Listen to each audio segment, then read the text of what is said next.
দুই বন্ধু মেলাবাড়ি থেকে বাসায় ফিরছে। তারা মেলাবাড়ি থেকে বের হয়ে দেখে অনেক রাত হয়েছে। রাস্তায় কোনো গাড়ি পাচ্ছিল না তারা। পুরো রাস্তা শুনশান অবস্থা। কোনো গাড়ির আওয়াজ নেই।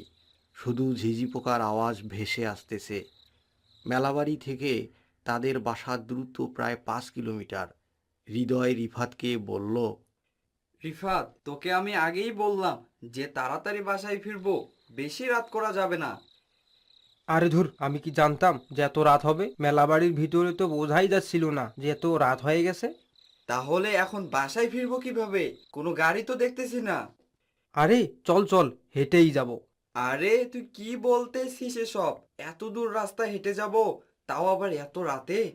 আরে বন্ধু চল, তুই গল্প করতে করতে কখন বাসায় পৌঁছে যাব বুঝতেই পারবো না। তারা দুজন বাসার দিকে হেঁটে রওনা দিল। অন্ধকার রাস্তা, গভীর রাত। রাস্তার আশপাশ থেকে পশু পাখির ভয়ঙ্কর শব্দ ভেসে আসতেছে। কিন্তু হৃদয় একটু ভয় পাচ্ছে। রিফাত এসব ভয় না পেয়ে গল্প বলতে বলতে হাঁটতেছে। তারা হাঁটতে হাঁটতে রাস্তার মোড়ে চলে আসলো। তারা সেখানে থেমে গেল এবং হৃদয় বলে উঠল, কিরে, এখন কোন রাস্তা দিয়ে যাবি? এই তো শ্মশানের রাস্তা দিয়ে যাব, কারণ পাকা রাস্তা দিয়ে গেলে অনেক দূর যেতে হবে, আর শ্মশানের রাস্তা দিয়ে গেলে খুব তাড়াতাড়ি পৌঁছে যাব। আরে তোর কি মাথা খারাপ হয়েছে নাকি? এত রাতে শ্মশানের রাস্তা দিয়ে যাওয়াটা কিন্তু ঠিক হবে না। আরে তুই হুদাই ভয় পাইতাছিস কেন? শ্মশানের রাস্তা দিয়ে গেলে কি এমনটা হবে?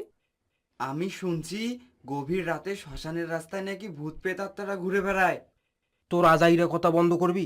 আমি ভাই এই রাস্তা দিয়েই যাব, আর এত দূর ঘুরতে পারবো না। অনেক ঘুম পাইতাছে, তাড়াতাড়ি বাসায় ফিরতে হবে।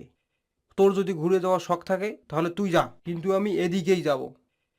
দেখ রিফাত, আমি আরো শুনেছি যে এই পথে যাওয়ার সময় যদি কোনো কিছু ভেঙে সামনে পড়ে তাহলে নাকি কুলক্ষণে হয়। তার চেয়ে বরং আমরা একটু এই দিকেই ঘুরে যাই। তুই আবার এসব কথা বলা শুরু করলি? তোকে তো বললাম যে তোর যদি ঘুরে যাওয়ার শখ থাকে তুই ওই দিক দিয়ে ঘুরে যা, কিন্তু আমি এই শ্মশানের রাস্তা দিয়েই যাব।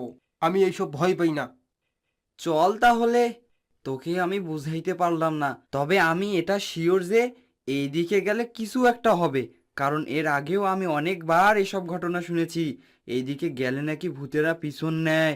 আমি অনেক কবিরাজের কাছেও শুনেছি এই ভূতগুলো অনেক ভয়ানকও হয়। রিফাত হৃদয়ের কথা না শুনেই শ্মশানের রাস্তা দিয়ে হেঁটে যাওয়া শুরু করলো। কিন্তু হৃদয় কি করবে সে ভেবে পাচ্ছিল না। সে তো রাস্তায় একা ঘুরে যেতেও পারবে না, কারণ সে ভূত পেত অনেক ভয় পায়। সে আর কোনো কিছু না ভেবেই রিফাতের পিছনে পিছনে হাঁটা শুরু করলো। হাঁটতে হাঁটতে চলে আসলো সেই পুরনো শ্মশানের কাছে। চারদিকে ঘন জঙ্গল, ঘুটঘুটে অন্ধকার রাস্তা, চারদিকে সব ভয়ানক শব্দ ভেসে আসতেছে। হঠাৎ করেই গাছের একটা পুরনো ডাল ভেঙে রিফাতের সামনে পড়ল। তখন হৃদয় পিছন থেকে বলে উঠল, রিফাত, আমার কিন্তু এখানে কোনো কিছুই সুবিধার মনে হইতেছে না। তুই এই সামনের ডালটাতে হাত দিস না। কুলক্ষণে কিছু হতে যাচ্ছে। এখনই চল, আমরা আবার এইদিকে পিছন দিকে ফিরে যাই। আরে তুই হুদাই ভয় পাইতাছিস। হয়তো ডালটা শুকিয়ে গেছে, তাছাড়া পুরনো ডাল ভেঙে পড়বে এটাই স্বাভাবিক। তুই একটা আসলেই ভীতু, কিছুই হবে না, চল তো তুই। না না, তুই এই ডালটাতে হাত দিস না। আরে তুই চুপ কর তো। ডালটা না সরালে সামনের দিকে যাবো কিভাবে? রিফাত হৃদয়ের কথা না শুনে ডালটা সরিয়ে বাসার দিকে এগোতে শুরু করলো। হৃদয় ভয়ে ভয়ে পিছনে পিছনে যাচ্ছে এবং তারা বাসায় পৌঁছায়। পরের দিন সকালবেলা।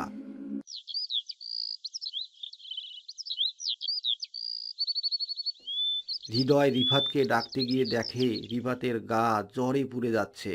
রিফাত একটা কম্বল গায়ে পেঁচিয়ে বিছানার মধ্যে শুয়ে কাঁপতেছে। হৃদয় তখন রিফাতকে জিজ্ঞাসা করে, কিরে, তোর তো জ্বরে গা পুড়ে যাচ্ছে। কালকে রাতে তো ঠিকই ছিলি, হঠাৎ করে আজকে সকালে তোর আবার কি হলো? আরে আমি কি করে জানবো যে জ্বর কিভাবে হলো?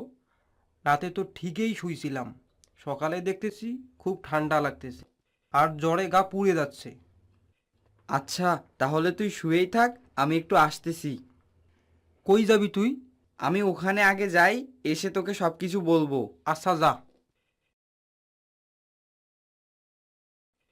হৃদয় বুঝতে পারে যে রিফাতকে ভূত ধরেছে, তাই ওর গা জ্বরে পুড়ে যাচ্ছে। তখন সে আর দেরি না করে রওনা দেয় কবিরাজের বাসার দিকে এবং কবিরাজের বাসায় পৌঁছে দেখে কবিরাজ বসে আছে তন্ত্র সাধনায়। কবিরাজ দাদা, ও কবিরাজ দাদা, শুনতেছো? বল, কি বলবি বল। দাদা, কাল রাতে আমি আর আমার বন্ধু মেলাবাড়িতে গিয়েছিলাম, কিন্তু ফিরতে ফিরতে অনেক রাত হয়ে যায়। কোনো গাড়ি না পেয়ে আমরা হেঁটে বাসার দিকে রওনা দেই, কিন্তু আমার বন্ধু তাড়াতাড়ি বাসায় আসার জন্য শ্মশানের রাস্তা ধরে বাসায় ফিরছিলাম। আমি অনেকবার মানা করা সত্ত্বেও সেই ওই রাস্তা দিয়েই আসছে। চুপ কর, আমি অজ্ঞল কথা বুঝতে পারছি। আর এখন ওর গায়ে খুব জ্বর। আমি কাল রাইতের বেলায় ইঙ্গিত পাইছি, ওই একটা মস্ত বড় ভুল করে ফেলেছে। সে শ্মশানের ভূতের বাধা দেওয়া সত্ত্বেও ডালটা সরাই ফেলাইছে। তাহলে কবিরাজ দাদা, এখন কি করা যায়? ওই তো ভুল করেই ফেলছে। হ, ভুল তো কইরাই ফেলাইছে, কিন্তু শ্মশানের ভূত তো অনেক ভয়ঙ্কর। তাও একটা পূজা করে দেখান যাক, সে শান্ত হয় কি না। তাহলে পুজোটা কবে করবে? মঙ্গলবার রাত 12টার পর ওরে নিয়ে তুই নদীর ধারে চলে আসবি। কেউ যাতে জানতে না পারে। একটা পশু জবাইকরণ লাগবো, জানের বদলে জান। আচ্ছা দাদা, আমি ওকে নিয়ে আসবো। কবিরাজের এসব কথা শুনে হৃদয় বাসায় যায় এবং রিফাতকে সব বুঝিয়ে বলে। রিফাত বুঝতে পারে যে ঘটনাটা আসলেই সত্য। মঙ্গলবার রাত 12টার পর হৃদয়, রিফাত একটা ছাগল নিয়ে রওনা দেয় নদীর ধারে।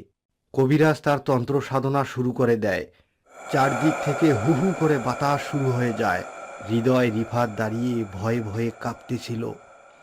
তখন হঠাৎ করে কবিরাজের তন্ত্র সাধনার সামনেই একটা ভূত এসে হাজির হয়। কবিরাজ, তুই থেমে যা। আর আমাকে কেন ডেকেছিস তুই? কবিরাজ, তুই জানিস না আমার কাছে ভুল করলে কোনো ক্ষমা হয় না। আমি ওর জ্যান্ত রক্ত খেয়ে ফেলবো। এই পোলাটা একটা ভুল কইরাই ফেলাইছে, তুই এই পোলাটারে ক্ষমা করে দে। না, তুই ওরে খাইতে পারবি না। আমি একটা পশু জবাই করমু, তুই বরং এগুলা রক্ত খাইয়া ফেলা আর শান্ত হয়ে যা। কবিরাজের কথা তখন ভূত আর মানতেছিল না। তখন কবিরাজ ও তার সাথে কথা বলা বাদ দিয়ে গভীর মনোযোগ দিয়ে আগুনে বারবার কি যেন ছিটিয়ে দিতেছে। আর চারদিকে ভয়ঙ্কর বাতাস, এ যেন এক কালবৈশাখী ঝড়ের মতো, এবং ভূতটি ছটফট করতে লাগলো। শেষে কবিরাজ পশুটিকে জবাই করে দিল। আশপাশটা রক্তে ভেসে গেল এবং পরক্ষণেই চারদিকের বাতাস থেমে একদম ঠান্ডা পরিবেশ হয়ে গেল। হৃদয়, রিফাত এসব দেখে অজ্ঞান হয়ে সেখানেই পড়ে যায়। কিছুক্ষণ পর কবিরাজ তাদের চোখে পানি দিয়ে তাদের জাগিয়ে তোলে। তারা উঠে দেখে চারদিকের আবহাওয়া ঠান্ডা, আশপাশে পশুর রক্তে ভিজে গেছে এবং রিফাত প্রাণ নিয়ে বেঁচে যায়। আর তখন থেকেই এই শ্মশানের রাস্তা দিয়ে কেউ হাঁটে না।